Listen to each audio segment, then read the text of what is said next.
नमस्कार, प्रणाम। हम पवन सिंह आज आप सबसे अपने दिल के बात शेयर करता नहीं। कौन कहता है आसमान में सुराख नहीं हो सकता। एक पत्थर तो तबीयत से उछालो यारो।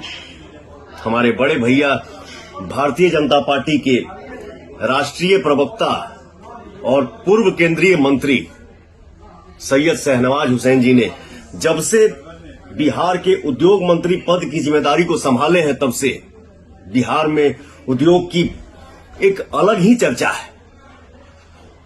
बिहार में बड़े बड़े उद्योग लग रहे हैं। बिहार के बारे में निवेशकों की राय बदली है, तो मेरी पूरी शुभकामनाएं भैया के साथ है।